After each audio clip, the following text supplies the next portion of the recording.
Formatting your document can be very time consuming, and one way to help you cut down on that time is using the styles elements within Microsoft Word. Now, there are lots of preset formatting features in here which you can adapt to your own needs as well as creating your own ones. Now, the first thing is to find these styles. In your Home tab, you will see a section called Styles, and you can see quite a few on your screen at the moment. Now, to access all of the styles, or at least a better looking list, I use the Styles pane. If you click on this little icon in the corner, this will actually show you the list of all the different styles available at this moment in time. As you start creating your own or using the current styles or even modifying them, this list will change as you go through. You can also show a preview of them if you want to, so you've got an idea of what they're going to look like, but this is personal preference, and for me, I prefer not to show the preview. In this video, we're going to show you how to apply your styles, how you can modify the existing ones, how you can create your own ones from scratch, and also how we can use this with other features within Microsoft Word. For example, your table of contents.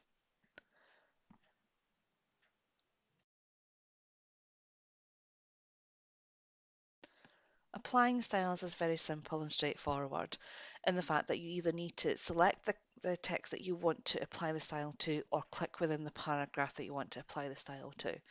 You've got these two options because you've got two different types of styles. Paragraph styles, you just need to be within that paragraph and they will apply it to the whole entire paragraph start to end. And they're indicated by a backwards looking P icon next to the style name. So for instance, the normal style is a paragraph style. Character styles are where you need to physically select the word or words or all of the characters that you want to apply that formatting to. And you'll see things like the strong and book title are character styles. Styles like your headings 1, 2 and title can be both paragraph and character styles, so they're more flexible. The way I'm going to show you how to apply styles is using the paragraph style formatting. This is the quickest and easiest way of doing it within Word. And for your assignments, once you have typed up your report or essay or portfolio or journal, whatever you're doing, this is probably going to be the quickest and easiest way to make sure that your formatting is consistent all the way through. So to apply your styles, and we're going to go for heading 1 and 2 styles, and there'll be a heading 3 coming up appearing once we used heading 2. We're going to just click within that line of text that we want to apply them to. So you'll see I'm already clicked within Introduction to Computers. I'm going to click on the heading 1 style and that will automatically format that for me. And it's going to be the same every time I use that heading 1 style. Input the keyboard, I'm going to use a heading 2 style and you'll see that's nice and formatted. It is different to heading 1, but it's still formatted consistently. And from here, you'll see we now have a heading 3 style appear. This is going to come in handy in just a little bit. I'm going to continue and apply heading 2 styles to some of the headings as we go through this document. This document will be available for you to play about with, so you can play about with the heading styles. So feel free to download this from Blackboard and have a play while you're watching this video. Now, types of printers, I'm going to use heading 2 style, but my inkjet printers, which is a type of printer, I'm going to use this heading 3 style because it's a subheading. Same with the laser printers. Now you'll notice heading 4 has now appeared, so that gives you the options and this list will extend. So as you can see, it's very simple and straightforward to apply those styles. You can keep going throughout this document and apply the styles yourselves and have a play about with the different ones that are available.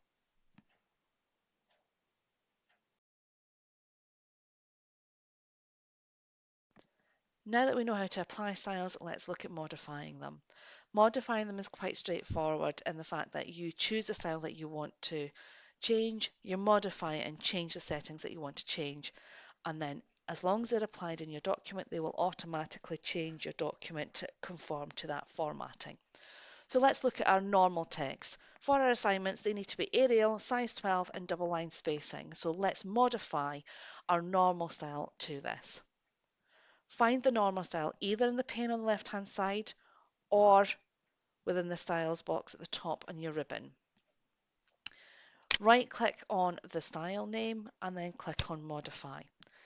These are the most used properties that you will see, but there are more within the format box at the bottom of this screen. I generally don't change the name if I'm modifying them because these are ones that you'll see all the time, so you're used to seeing these ones, so you know what to look for.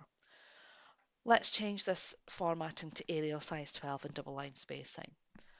So under the formatting, you'll see the font name, so let's change this to Arial. It's already set to size 12 in this document. Yours might be set differently, so change that. I always make sure that it's set to automatic or black text. This is so that when it's printed, it's easier to view and it also is easier to view on screen as well. Click on the format box and this will give you a whole host of other options. We're going to stick with the paragraph side. We're not really needing any of the rest of them for our styles at this time. Click on paragraph and this is where you can change your spacing before and after the paragraphs.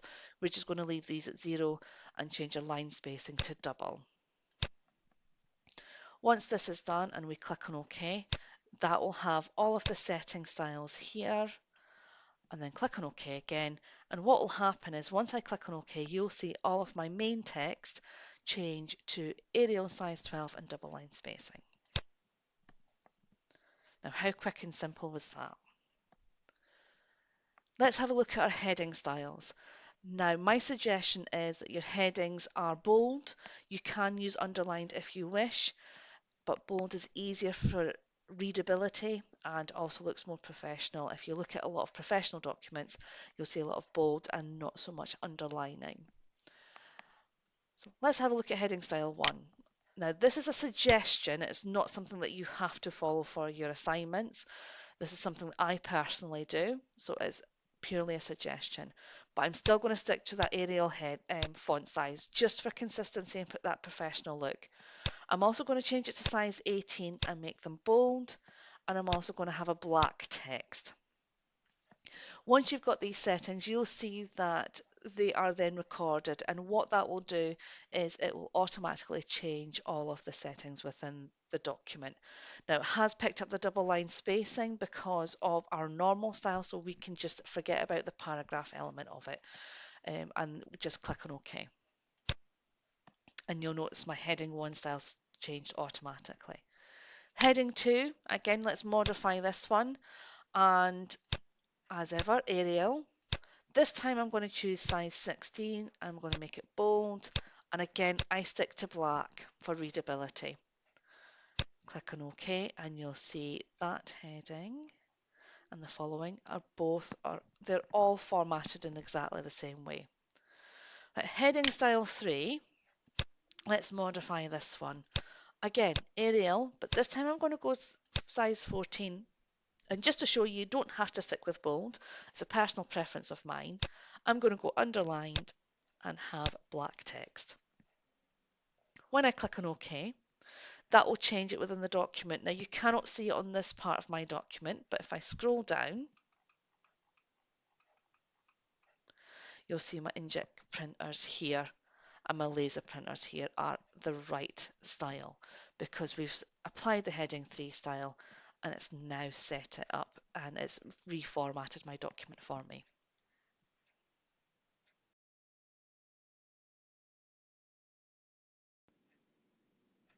For some assignments, you may be asked to number your headings.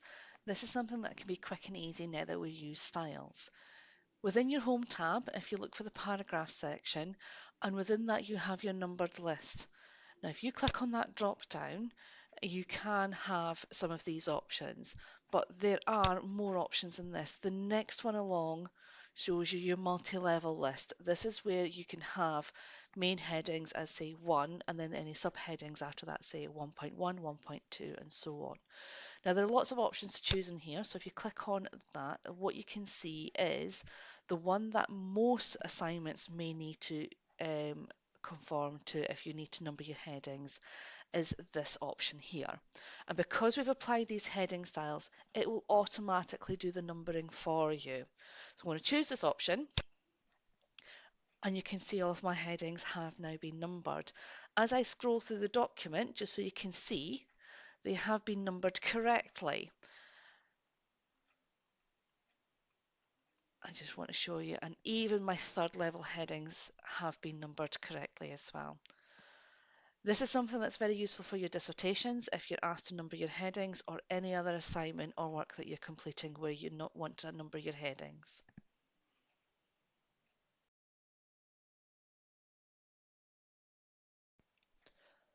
Now that we've applied styles, we've even modified them so that they conform to what we need for our assignments or any other document that we're creating. Especially for reports and dissertations, you will need to include a table of contents. And sometimes this can be daunting, thinking, how can I do this? I've got to check all the page numbers and make sure they're right. Well, because we've used styles, we can use the table of contents feature within Word, which will create one automatically for us. Now, prior to doing this, one thing I will suggest is a table of contents needs to be on a page on its own, and it needs to go at the beginning of our document.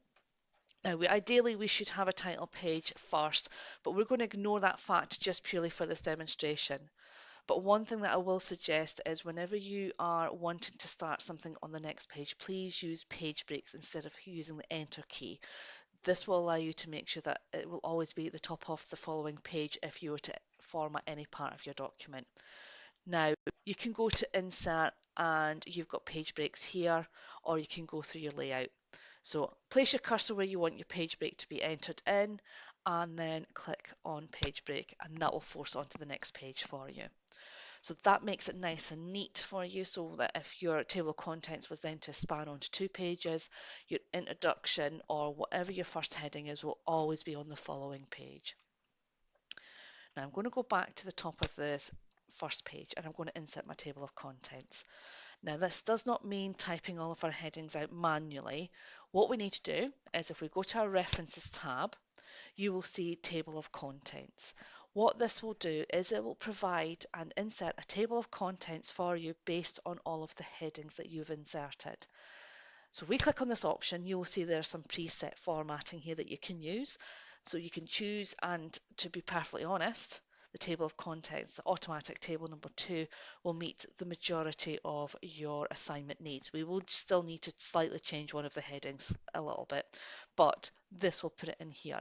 You can then create your own ones using a custom table of contents, but to be perfectly honest, this one will meet your needs.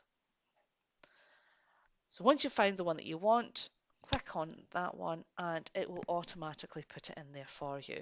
Now you'll see the screen is blank, but that's purely because of the formatting. So if I scroll further up in the page, you will see we have a table of contents. Now the only thing is our heading does not match the rest of our formatting of our document. Now that I've clicked on it, you can see there's a style called TOC heading. All we need to do is modify this so that it is the same as our heading 1 style. So Arial, if I remember correctly, size 18, is going to be black text and bold. Now it is quite close to my main text, so what I'm going to do is I'm going to go to my paragraph and I'm going to put it back to double line spacing as per our normal style. Click on OK, and then if I click on OK again, voila, we now have a consistently formatted document with a table of contents. Now you might be thinking, well, that's fine, but if we look here, one of our headings is in the wrong level. So we have to go and find that heading. But one of the good features of a table of contents is it automatically links you to your headings. So as you hover over the page number, you'll see this little tooltip come up saying that if we hold down the control key and click on that, it will take us to that part of our document. Control and click. Might have to do it a couple of times, and it takes us straight here. Now this one should be a heading 3 style, so that just allows me to click on heading 3 and that's it changed. And it's formatted consistently. We don't have to try and remember what that heading 3 style was. Now, quick way to get to the beginning of your document is you hold down the control key on your keyboard and tap the home key on your keyboard. Now, our table of contents doesn't just change automatically, but instead of us trying to have to remember and change that, or if we move things around and our page numbers change, the quickest way of doing this is we have an update table option at the top. If you click on this one, I always suggest update the entire table and then click on OK. And what that does, it just redoes the whole table for you. And if we go down our care of floppy disks. Yes, it's still on page 9, but it's there, it's the right heading style and it's formatted correctly.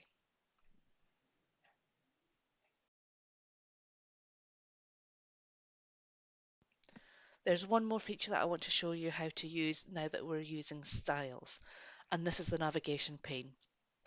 The navigation pane allows you to move around your document very quickly and easily, especially if you're dealing with large documents, but it'll also allow you to move content around, and that is based again on your headings.